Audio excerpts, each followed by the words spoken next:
Tú me dices, Master.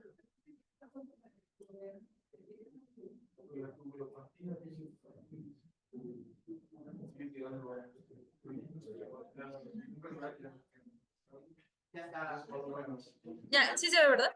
Va. Bueno, hola a todos, buenos días. Yo soy Azalia y el día de hoy vamos a hacer una revisión sobre los fármacos antirreumáticos modificadores de la enfermedad, mejor conocidos como fármecs.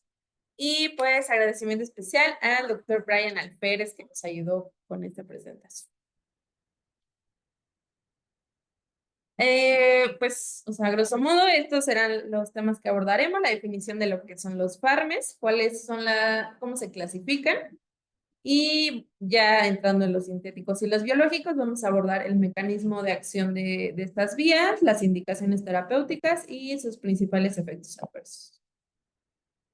¿Qué son los fármacos? Se definen como una clase de medicamentos utilizados que son para las enfermedades autoinmunes inflamatorias, por ejemplo, artritis reumatoide, espondiloartritis, y la definición tal cual de un fármaco, como su nombre lo dice, es que tiene que modificar el curso de la enfermedad, es decir, reducir el daño, reducir la inflamación y prevenir la discapacidad. Entonces, justo en estos términos tiene que caber la definición de los fármacos.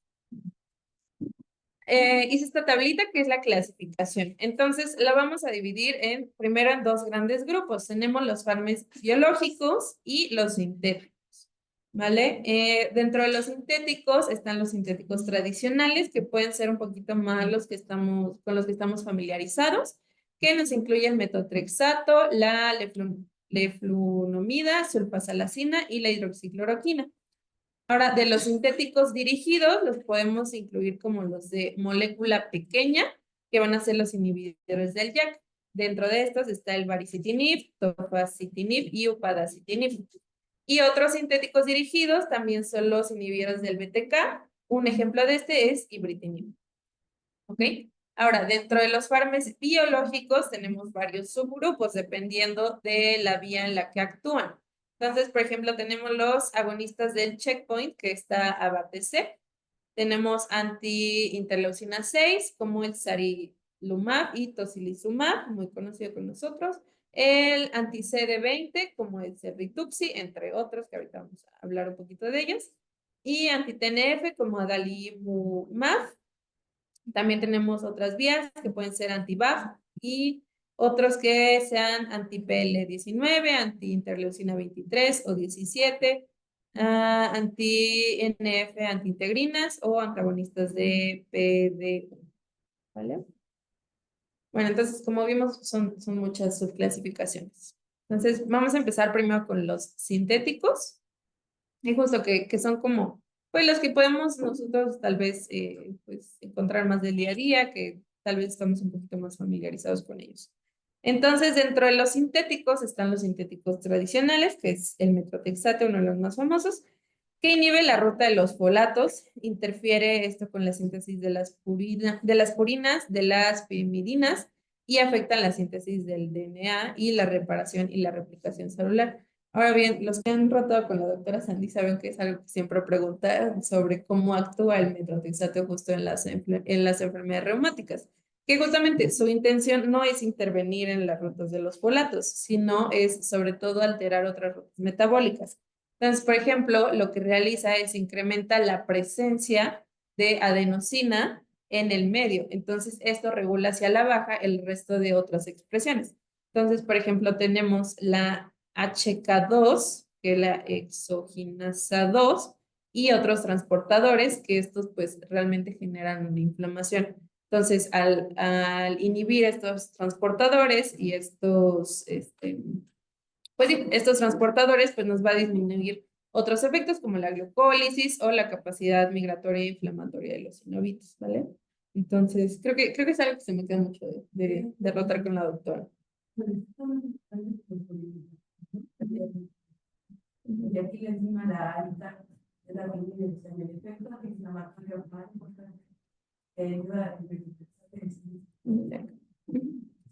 Así es. Ahora, bueno, dentro de los efectos de la adenosina que tienen las células inflamatorias, pues, o sea, puede pues, inducir inmediatamente en los neutrófilos, va a inhibir la oxidación, va a inhibir la adhesión y el reclutamiento y inhibir la formación de las trampas extracelulares de neutrófilos. A nivel de los macrófagos, va a incrementar la transformación de M1 a M2, va a inhibir la expresión de citocinas y nos va a inhibir la diferenciación también de osteoclastos. En las células T, la presencia de adenosina nos inhibe la activación provocada por el receptor de células T, nos inhibe la muerte celular y nos inducida y mediada por PAS, que es como otro tipo de apoptosis, según entiendo. Y también nos incrementa la diferenciación de las células T reguladoras. En las células endoteliales nos aumenta la integridad de la barrera misma y nos inhibe la formación de edema y en los sinovitos, justo como dice la autora también, nos inhibe la producción de metaloproteinasas. Ajá, bueno, y justamente por efecto de inhibir la HK2. Y bueno, justo está demostrado que el metrotexate cuando se utiliza en combinación con los corticosteroides nos va a generar un beneficio bueno, que puede ser observable con una disminución de la PCR y de la BCG directamente. Indicaciones terapéuticas que tiene el metrotexate, pues está súper descrito, es el fármaco de primera línea para artritis reumatoide y otras enfermedades, también puede ser considerado de primera línea, por ejemplo, como artritis psoriásica, psoriasis o algunas miopatías inflamatorias. Tiene indicaciones también no reumatológicas, por ejemplo, en linfoma no-Hodgkin, en leucemia linfoide aguda y en osteosarcoma. Su biodisponibilidad oral es limitada, entonces por eso a veces es que se prefiere una administración parenteral, pero el tema es que también pues tiene muchos efectos durante su administración, entonces pues se recomienda que si le vas a administrar la dosis en un solo día a tu paciente, incluso la puedes administrar a diferentes horas del día, pues para evitar los efectos adversos en una sola dosis, ¿no? En lugar de una sola toma oral. Y bueno, por ejemplo, en artritis reumatoide, en psoriasis o en lupus, podemos iniciar con una dosis de entre 7.5 a 15 de forma semanal y ya irlo progresando hacia un mantenimiento de 15 a 25 semanales según la respuesta que tengamos. Y pues idealmente se puede administrar una vez por semana, pues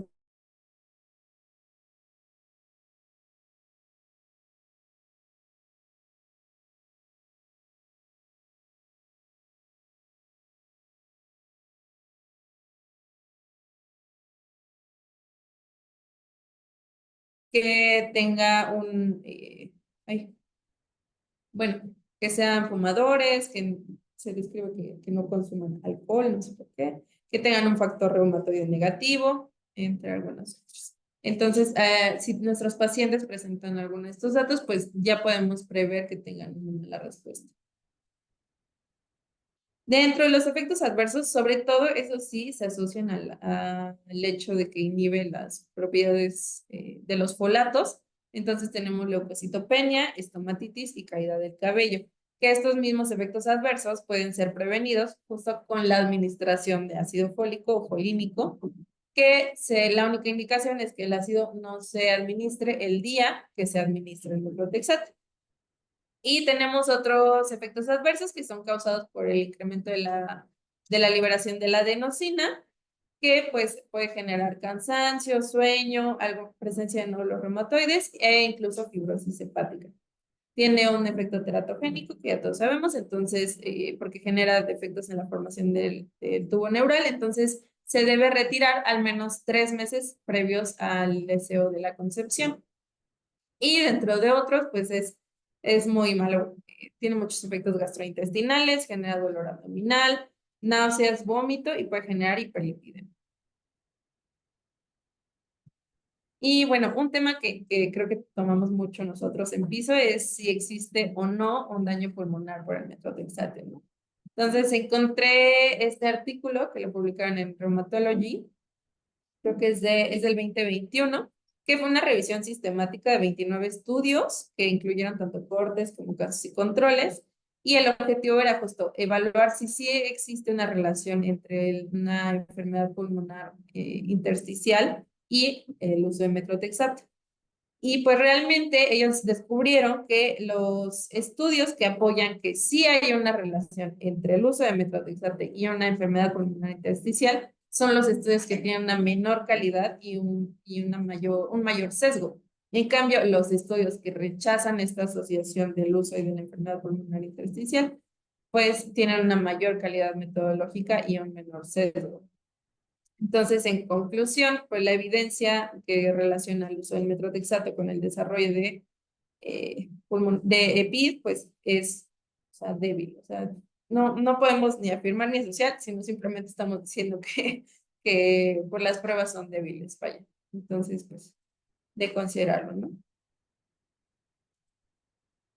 Ahora, dentro de los demás fármacos sintéticos tradicionales está la leflunomida, que pues ya es un metabolito activo, el que actúa es la teriflunomida, que es un inhibidor de la hidrotato deshidrogenasa, que es crucial en la síntesis de novo de pirimidinas y genera una disminución esto en la proliferación celular, sobre todo en la activación de los linfocitos. Esto pues va a contribuir en su efecto inmunosupresor y antiinflamatorio.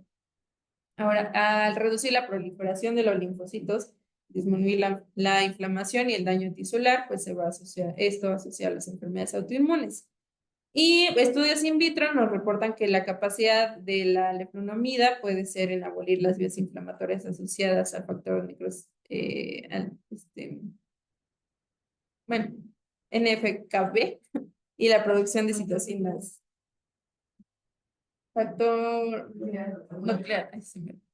Y la producción de citocinas proinflamatorias. Mm, tiene ciertas indicaciones también en artritis reumatoide, ya sea en inmunoterapia o se puede asociar al uso de metrotexate. Y hay otros usos que no están tal cual aprobados, pero pues están en estudios, puede ser en lupus, en enfermedad inflamatoria intestinal y en artritis psoriásica. Dentro de los efectos adversos podemos tener exantema, alopecia, en gastrointestinales hay diarrea, náuseas, dolor abdominal. Va a haber hepatotoxicidad, entonces generalmente se va a observar con una elevación de transaminasas, entonces va a requerir de una monitoración, un monitoreo continuo. Puede generar hipertensión arterial, también tiene efectos teratogénicos, se considera una categoría X. Hay trastornos hematológicos como pancitopenia, agranulocitosis, trombocitopenia, neuropatía periférica y si se asocia, está descrito, a enfermedades pulmonares intersticiales. La sulfasalacina, por otro lado, es un profármaco que se va a descomponer, bueno, que va a ser absorbido hasta el colon, es descompuesto por bacterias intestinales y se va a dividir en dos metabolitos activos. Por un lado tenemos la 5-asa o el ácido 5-aminosalicílico, el cual tiene una poca absorción a nivel del colon. Entonces, pues va a estar ahí en el colon por mucho ratito, entonces va a generar efectos antiinflamatorios locales y esto nos va a servir muchísimo como tratamiento para colitis ulcerosa. ¿Qué es lo que hace? Va a bloquear la síntesis de prostaglandinas y leucotrienos y esto al inhibir la COX y la lipoxigenasa. También va a actuar como un antioxidante y va a eliminar las especies reactivas de oxígeno. No se inhibe la producción de citocinas proinflamatorias, como lo son las interleucinas 1 y 6 y el factor de necrosis tumoral alfa. Por el otro lado, otro de sus compuestos, que va a ser la sulfapiridina, nos va a servir más para el tratamiento de artritis reumatoide. ¿Por qué? Porque sí tiene una absorción más sistémica. También nos va a inhibir las vías de NF-κB y nos va a bloquear la expresión de los genes relacionados al factor de necrosis tumoral. Esto, pues, obviamente nos va a generar una acción inmunomoduladora que nos va a ayudar a disminuir el daño articular y per se la inflamación sistémica. Las indicaciones, ya dijimos, está artritis reumatoide y colitis ulcerosa y también puede ser utilizada en artritis poliarticular juvenil idiopática. Otros usos que también son off-label puede ser espondiloartritis, enfermedad de Crohn y artritis psoriásica. Sus efectos adversos pues pueden ser sobre todo observables en los primeros meses de tratamiento, pero se pueden evitar iniciando a dosis bajitas e irlas titulando progresivamente. Los más frecuentes, náusea, vómito, dolor abdominal, puede generar rash, cefalea, vértigo. Y ya, en los pocos frecuentes puede haber agranulocitosis, hepatotoxicidad, que va a requerir también un criterio constante de las pruebas de función hepática, lupus eritematoso sistémico, y dentro de las raras puede haber síndrome Stevens-Johnson y anemia aplastica. Y por último, otro de los fármacos sintéticos tradicionales está la hidroxicloroquina, que es es un fármaco antipalúdico que tiene efectos inmunomoduladores. Ahora, no sé por qué, pero desde que estaba en la carrera siempre me preguntaba cómo pasamos de un fármaco antipalúdico a un inmunomodulador. Pues se descubrió que los pacientes que estaban en tratamiento con malaria y que tenían enfermedades reumáticas presentaban una mejoría cuando se les instauraba la hidroxicloroquina. Entonces, a partir de ahí fue que se empezó a estudiar esto y se evidenció el efecto que tiene. Lo que realiza es que la hidroxi se acumula en los lisosomas de las células, entonces su acumulación eleva el pH y esto va a interferir directamente con la presentación de los antígenos por medio de las moléculas MHC de clase 2, exactamente. Y esto nos va a disminuir la activación de los linfocitos T. Y también evita la señalización de los receptores tipo TOL 7 y 9, y esto nos va a disminuir la producción de citocinas proinflamatorias como el interferón alfa y la interleucina 1 y 6. Sus indicaciones terapéuticas, pues es artritis reumatoide, lupus eritematoso sistémico, lupus discoide, y tiene otros usos, además, puede ser usado en malaria, en síndrome de Sjögren y incluso en SAP. Ahora, se describe mucho esta asociación de la dosis con el efecto de una retinopatía, pero sobre todo se asocia a dosis incrementadas. Entonces se describe este riesgo de afecto en la retina a partir de una dosis mayor a 2.3 miligramos kilo día en cloroquina y de hidroxicloroquina mayor a 5 miligramos kilo día. Entonces, dentro de sus efectos adversos, pues uno de los más comunes es el daño retiniano, conocido como enojo de buey, que es un daño hacia la mácula, pero sobre todo se asocia al uso de cloroquina. También puede haber exantema y sobre todo esta lesión ocular va a generarse en los primeros 5 a 7 años de tratamiento. Los factores de riesgo para que se genere la lesión retiniana van a ser edad avanzada, enfermedad renal crónica y que ya haya una retinopatía preexistente. Y obviamente el tiempo de tratamiento. También se asocia a una cardiotoxicidad que puede ir desde una miocardiopatía o hasta una prolongación del intervalo QT que puede generar arritmia, ya incluso torsada de puño. Y dentro de otros efectos adversos están náusea, pérdida de peso, diarrea y anemia, leucopenias, miopatías y hepatotoxicidad.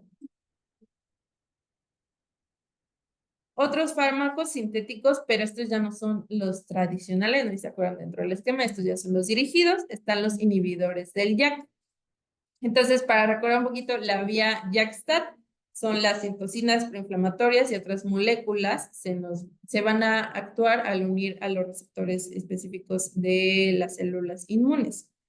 Entonces, estos receptores van a estar acoplados a las quinasas JAK o llanosquinases, que son enzimas intracelulares que son necesarias para la transmisión de señales que vayan desde los receptores hasta el núcleo intracelular. Entonces, una vez activadas las vías del JAK, van a fosforilar las proteínas del STAT y esto va a traslocar el núcleo y regular la transcripción ya de los genes. Y esto pues están implicados en los efectos inflamatorios e inmunes.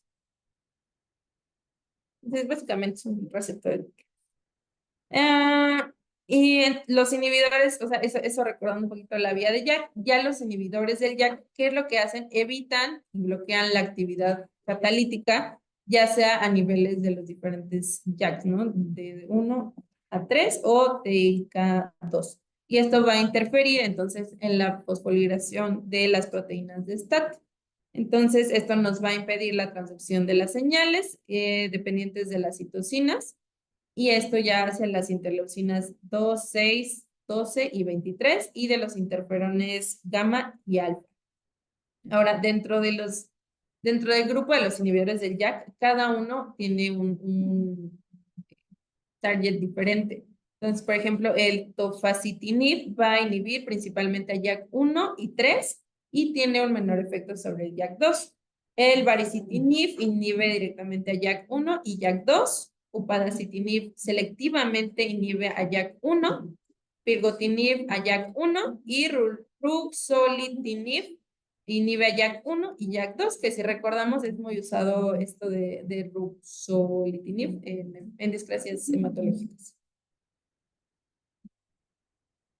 Y justamente como cada uno de estos inhibidores del JAK actúa en un JAK diferente, pues tienen indicaciones terapéuticas diferentes, ¿no? Entonces, por ejemplo, si recordamos en artritis reumatoide, pues puede usarse el tofa, el baricitinib, upadacitinib, y por ejemplo en otros como ¿dónde está? En neoplasias mieloproliferativas está el ruxolitinib, fedratinib, roxatinib, ¿vale?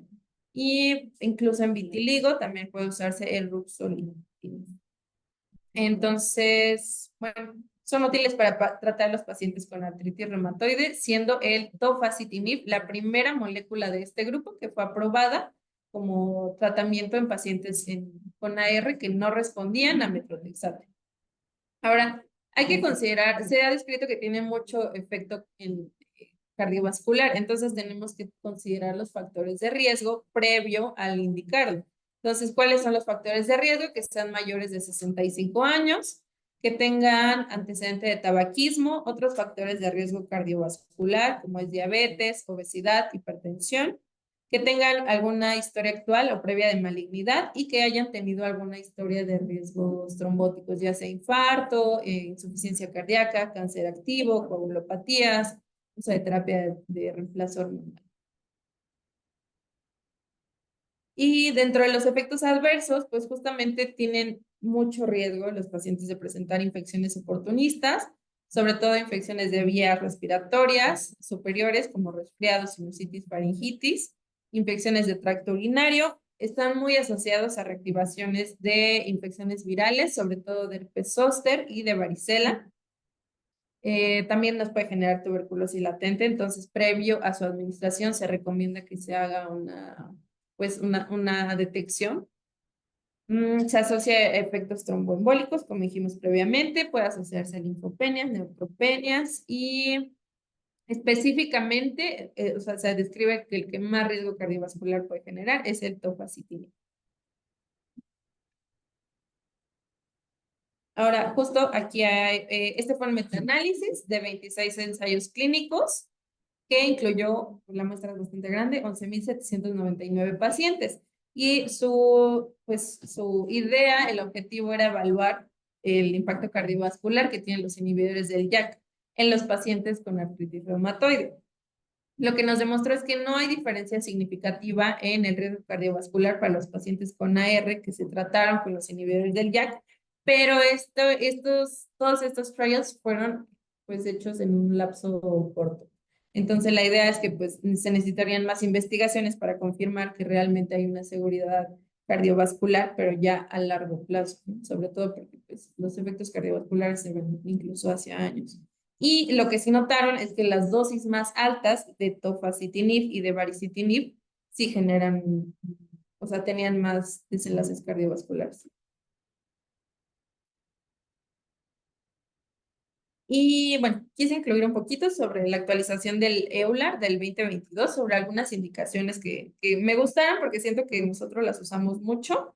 Entonces, por ejemplo, algo que me gustó que dice es que la terapia con los fármacos, con los fármacos, debe ser iniciada tan pronto como se haga el diagnóstico de artritis reumatoide. O sea, no hay ninguna indicación para retrasarlo. Vaya. Tenemos que hacer un monitoreo frecuente de la actividad de la enfermedad, aproximadamente entre cada 1 a 3 meses.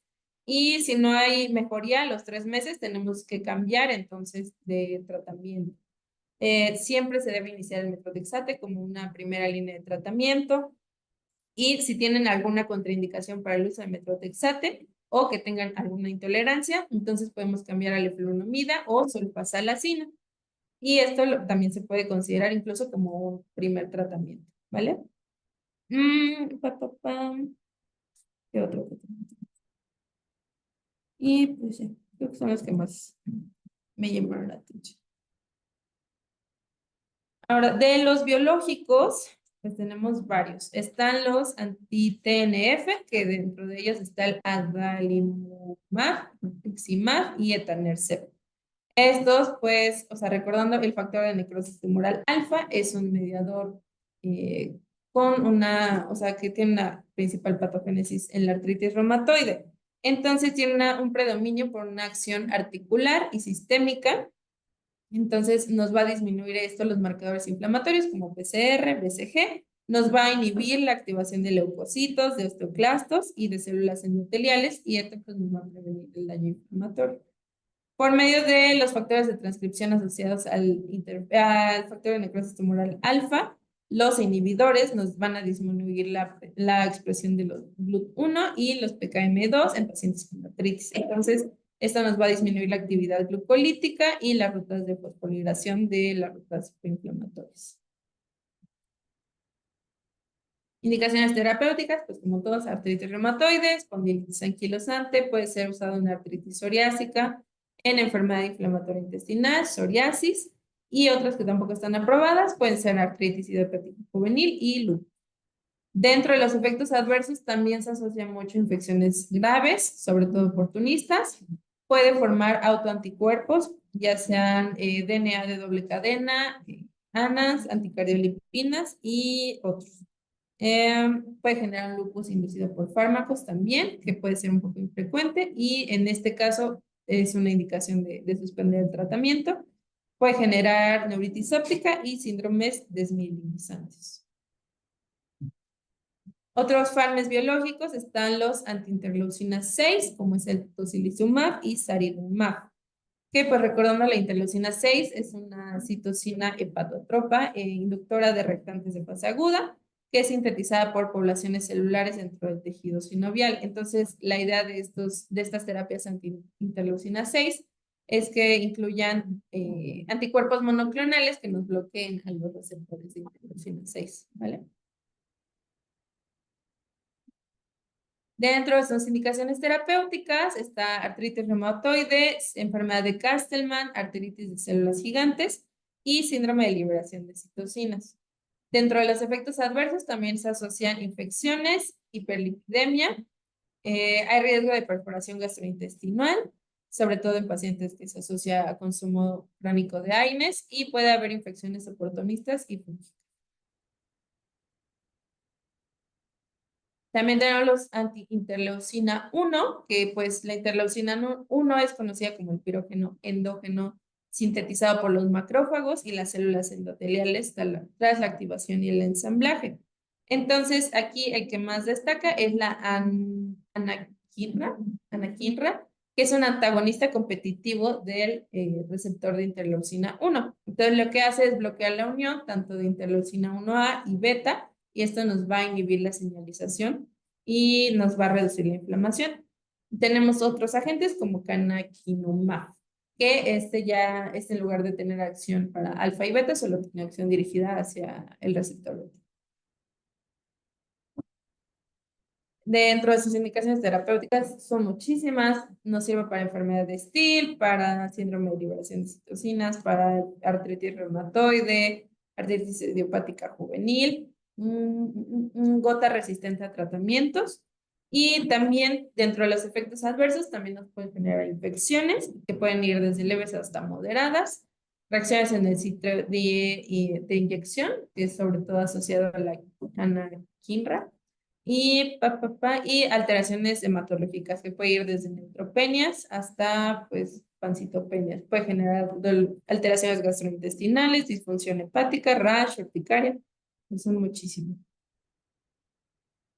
Tenemos los inhibidores de la coestimulación por CTLA4.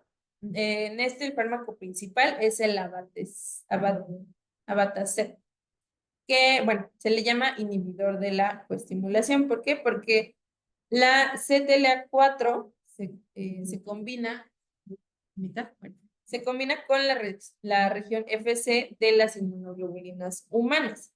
Entonces, lo que hace aquí es bloquear la interacción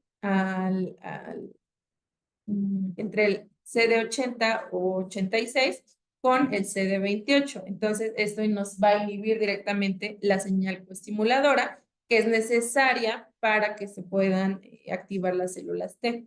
Entonces, sobre todo, ay, es que no. Sí, se puede señalar.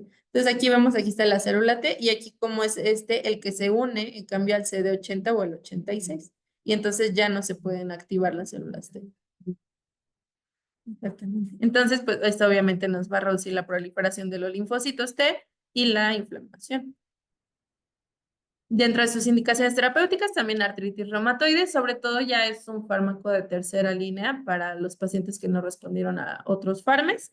También puede ser para artritis idiopática juvenil en formas moderadas y graves, sobre todo en niños y adolescentes, y para lupus eritematoso sistémico también, pero no está aún pues aprobado tal cual su uso. Efectos adversos también tienen riesgo de infecciones, de vías respiratorias, de infecciones graves como neumonías o incluso puede generar estados de sepsis en pacientes inmunocomprometidos y reacciones en el sitio de infusión también. Otros fármacos biológicos, también el muy conocido anti-CD20, dentro del que destaca rituximab. El CD20 es una proteína expresada en la superficie de nuestros linfocitos B, sobre todo en etapas intermedias. Estos anticuerpos se van a unir directamente al CD20, lo que va a inducir la depresión de los linfocitos B por tres mecanismos que se destacan. Uno es la citotoxicidad, que va a ser dependiente del complemento. Otro va a ser la citotoxicidad celular dependiente, tal cual de los anticuerpos. Y otro va a ser por una apoptosis directa. Entonces, el rituximab, pues lo que va a hacer es agotar los linfocitos B2 portadores del CD20 y se recomienda que sea un biológico de segunda línea en caso de un fallo al uso del metotrexate u otros biológicos como los inhibidores del factor de necrosis tumoral. Y por otro lado tenemos ofatumumab y obinutuzumab, que son anticuerpos monoclonales que son todavía más específicos que el rituximab y tienen una afinidad mejorada, pero son más caros. En las indicaciones terapéuticas también artritis reumatoide, vasculitis ANCAS, que puede ir desde granulomatosis con polingiitis hasta microscópica, lupus, y tienen incluso otras indicaciones tal cual no reumatológicas, que puede ser desde linfoma no Hodgkin, leucemia linfocítica crónica, neuromielitis óptica, macroglobulinemia de Waldenström, esclerosis múltiple y otros. Entonces, eso se me hizo muy interesante. Y sus efectos adversos sobre todo se relacionan con la infusión tal cual. Entonces va a generar escalofríos, hipotensión, broncoespasmo. Y esto sobre todo se asocia a la primera infusión, que de hecho requiere pues de supervisión. Los que rotamos en el área recibíamos muchos pacientes como para observación durante la infusión de rituximab en las primeras 24 horas. También te genera, puede reactivar infecciones latentes como es hepatitis B, herpes zóster y otros, sobre todo virales. Puede generar citopenias, alteraciones cardíacas, sobre todo arritmias, e incluso hay riesgo de leucoencefalopatía multifocal. Ahora, me gusta este temita porque hablamos mucho sobre el riesgo de infecciones, porque pues obviamente nos está generando una inmunosupresión importante. Entonces vamos desde el menos hasta los que más riesgo de infecciones tienen y me gustó mucho que pues las altas dosis de glucocorticoides son las que más nos pueden generar infecciones. Y bueno, va así progresivamente, siendo los más inmunosupresores, los inhibidores del JAK y del interleucina 6. Y quise incluir un poco de valoración preoperatoria porque creo que nos ayuda muchísimo a nosotros. Y sobre todo creo que lo que más dudas tenemos es cuándo suspender un tratamiento o cuándo no. Entonces, lo que encontré es que, por ejemplo, el metotrexate, que es el que más encontramos nosotros, pues al menos lo que se dice es que como es una dosis semanal, sí la puedes administrar en la semana, pero lo que sí es que tienes que valorar cuando la reinicias. Entonces, se recomienda que la reinicies cuando ya cuando ya estés seguro de que no hay un dato de infección. ¿Vale? Y sí me acuerdo mucho que la doctora Sandy me lo decía cuando le preguntaba. Entonces, no hay ningún tema, se puede administrar esa dosis semanal y se reinicia la dosis a la próxima semana, siempre y cuando no haya datos de infección. En cuestión de los corticosteroides, también se puede ajustar se puede continuar con la dosis habitual y si lo consideramos, podemos dar una dosis de estrés en el perioperatorio.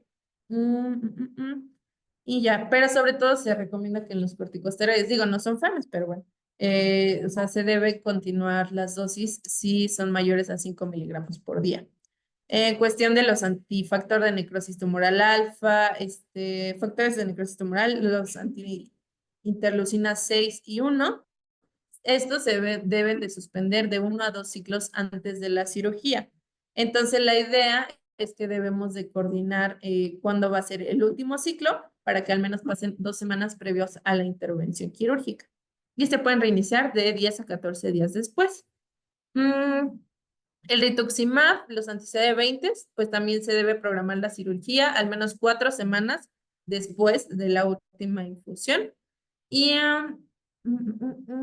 ¿qué más? Y micofenolato, acetoprina y ciclosporina, que también per se no son fármacos, pero también se deben pues continuar con precaución. La idea es monitorear con un hemograma y pruebas de función renal y hepática, y eso sí se deben reiniciar lo antes posible después del procedimiento en cuanto se tolere la vía oral.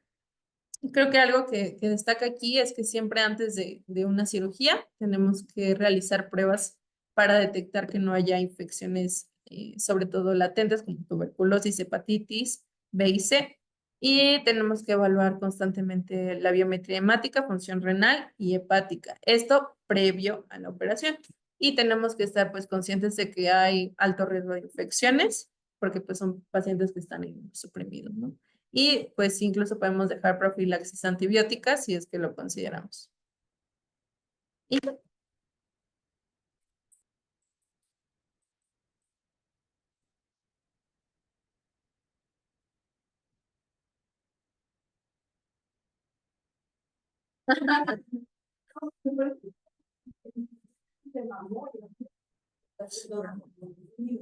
Metotexante, sí, el virus se inicia a dosis altas de 25 y no baja. En realidad, a los pacientes sí es un tratamiento. Sí, Una dosis alta. sí. Entonces, sí puede causar muchos efectos adversos más especiales. Después de 20 miligramos de metotexate, la absorción intestinal no es adecuada. Entonces, se prefiere este cambio de vía Parenteral. para que mejore. En cuanto a metotexate, siempre debe de ir suplementado con ácido fólico para disminuir los efectos adversos. Una dosis de 5 miligramos cada 48 horas, pero es necesario diario el ácido fólico para disminuir el riesgo de efectos adversos. Metotexate es diferente en las patologías de miopatías inflamatorias, podemos utilizar hasta 50, una dosis mucho más alta que en aero. En aero hasta 25 miligramos. ¿Vale? Cuando lo agregas o quieres combinarlo con la flunamida, las dosis te van a ajustar totalmente porque los dos tienen efectos hepatotóxicos, lo cual puede incrementar, ¿no? O leucopenia o causar una clase medular. Entonces siempre debe de ir ahí las dosis muy ajustadas. En cuanto a la flunamida, siempre se va a dar una dosis de carga de 100 miligramos, 3 dosis, y posteriormente ya se continúa con 20 miligramos cada 24. En el embarazo, sí, metotexate se prefiere 6 meses suspenderlo. Y la leishmaniosina nos vamos a 1 año, 2 meses. Si es que ya se va a embarazar o que no se va a esperar el año, 2 meses, se puede hacer un lavado gástrico con carbón activado para intentar disminuirlo. No hay que confundirnos con las inhibidores de JAK que entran en biológicos, no. Entran significantes de los otros fármacos. Sin embargo, a todos deberíamos en realidad hacerle escrutinio, incluso a los fármacos sintéticos, ¿no? De TB latente, hepatitis B, VIH, radiografía de tórax. Y en cuanto a los fármacos biológicos, hay una forma fácil de acordarte, porque a veces confundimos que si termina en MA, pensamos que ya es anti-TNF, pero no, en realidad lo que se dice su nombre es de que está hecho, por ejemplo, AB, el cuerpo monoclonal, y si tiene SHI en medio, como rituximab o infliximab, es que es quimérico. Entonces, ambos tienen por eso efectos, tanto infliximab como rituximab, que hacen mucho efecto adverso anafiláctico. Sí. Por eso se premedican antes de aplicarlos, ¿vale? Pero no confundirnos. La forma de acordarte de los anti-TNF es con el alfabeto. Con Asia es adalimumab, con B no hay. Okay. Con C sí hay, es certolizumab, con D no hay. Ah, Con ok, E, ok. si hay, es establecido. Con S no hay. Con G, si hay, es polimoma. Con H no hay. Con I, si hay, es infiximo. Entonces, esta fórmula, así, de acuerdo con todos con todos. ¿Vale? Entonces, para acordarse que, o sea, si tiene nombre, no quiere decir que sea la misma familia. No, no. Creo que por ahí tengo una foto justo de cómo es que se nombran. A ver si la encuentras. Se me hace Sí, por muy ejemplo, padre. el C, que cabe en C, como tal de C. Pavata C es una proteína de infección. Ambos tienen medios efectos adversos en cuanto a infección. Por eso tú eliges como que pacientes, por ejemplo, la CD20 ya sabemos que es un marcador de célula B, productora de autoanticuerpos. Si tenemos un factor reumatoide muy alto y alfa muy alto, entonces si tú inhibes al anticuerpo que está produciendo estos autoanticuerpos, te va mucho mejor. Porque como rituximab, Okay. bueno, que elige, sí, los viejitos, mejor Amatacel o Etanercel. Okay. ¿Vale? Sí, hay como indicaciones más puntuales. Sí. Yo lo que quería comentar básicamente, a veces manejar biológicos es un poquito complicado, ¿no? Porque se sumado, se sumado, etcétera. Entonces, a veces son todas. Entonces, aquí me parece que lo importante es que necesitamos saber precisamente cómo reflexión. Por ejemplo, un paciente a la consulta que le vas diciendo de cuánto tiempo después le vas a pedir pruebas de funcionamiento hepático para ver si se alteraron. Normalmente son 10 a 14 días. ¿Cuánto esperas tú que haya una imunosupresión y cuándo va a haber cambios en los depósitos? Después de 14 días, todos los citas normalmente 3 semanas, luego lo recitas nuevamente en 6 semanas. El efecto de cansancio específicamente y cefalia es una sociedad normalmente la adenosina, consecuencias cerebrales, te va a generar como tales efectos el Protex-AP. Sí, lo que comentabas específicamente de lo que he dicho de los es súper importante. Puedes o no suspender una semana antes, normalmente lo realizas 2 semanas después, pero principalmente para sistemas articulares, para sistemas articulares a veces, porque se toman procesos infecciosos. Comentar si lo que ya se ha dicho, o sea, el unir el aragua, normalmente genera un mayor de toxicidad. Preguntas frecuentes de los pacientes durante lo que les pasa, por ejemplo, la tercera parte o cuál es el efecto adverso más común por el tipo de estomatitis en la tercera parte, de ahí siguen todas las demás, ¿no? Entonces, como para tenerlo bien presente. La sulfidina normalmente son más los europeos, el exactamente está visto que el metotrexate es el estándar de tratamiento, ¿no? La sulfidina normalmente para la endosopatía tiene muy buen resultado, ¿no? Entonces, se utiliza bien las dosis que iniciamos, miligramos. Aquí, por ejemplo, que ahorita lo vienen no se utiliza más de 25 miligramos, por lo menos yo he visto, y en mi época también lo que se utilizaba, y normalmente lo que hacemos es que damos una doble terapia cuando no funciona. Es bien importante determinar bien cuándo vamos a utilizar el esteroide. O sea, el esteroide tiene 3 indicaciones principalmente, ¿no? Uno, simplemente la terapia puente, que es súper importante, ¿no? Ya sea con uno de depósito o oral, que normalmente se suspende por todos los efectos secundarios. Dos, normalmente solo manifestaciones extraarticulares. Y tres, normalmente en ARs quemadas. Las ARs quemadas les va muy bien con son a 5 miligramos o 2. Es algo que normalmente toleran, ¿no? Dentro de las utilidades normalmente genera muchas, algo que normalmente el paciente refiere pues, cambios en la orina, que siempre hay que explicarlo. Normalmente hay una coloración parecida a esa. Tienen todo explicarles ese dato que luego llegan a sus palos. Dentro de ¿cómo vas a suspender? La verdad es que perdón, el infliximab es el único que se suspende 4 semanas. La de y el Etanercel normalmente son 2 semanas de las altas y un procedimiento quirúrgico. No, aquí fue donde se desarrolló el martel, fue en mi época, fue en el 2007, 2008. No, y el problema de la determinación nada más es el tipo de acción que no es como los demás biológicos, ¿no? Que la semana ya empieza la tentación, aquí es un poquito diferente, ¿no? Ya cuando vemos a R, no sé si vamos a ver que se sataniza un poquito la hidroxicloroquina, pero bueno, vamos a ver. La hidroxicloroquina es un buen fármaco, sobre todo para los esteroides, y cuando tú le das una dosis adecuada, tiene un buen funcionamiento, ¿no? Es bien importante normal la toxicidad de la cloroquina. Si tú das hidroxicloroquina, tú tienes que citar al paciente hasta 1 año para revisión ocular. Si das el Aralen, que es la cloroquina, tienes que citar a los 6 meses. ¿De acuerdo? Estaban hablando principalmente la otra vez de cuál es el topacinib que generaba más de todo. La verdad es que genera todos los efectos adversos que comentaban. Y el único que está demostrado versus artitenia es que si es el herpes. Si tú ves artitenia y ves una pequeña, sí es el herpes. Son de los demás, la verdad es que van muy parecido a un mirenama. ¿No? Entonces, pues, la verdad es que es un capillán complicado, ¿no? Y nada más como dicen, bueno, normalmente lo conoces como DMARCs, funcionales y los biológicos. Sí.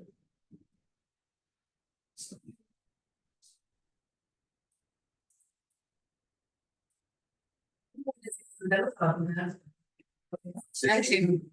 Ustedes también no conocen, pero Por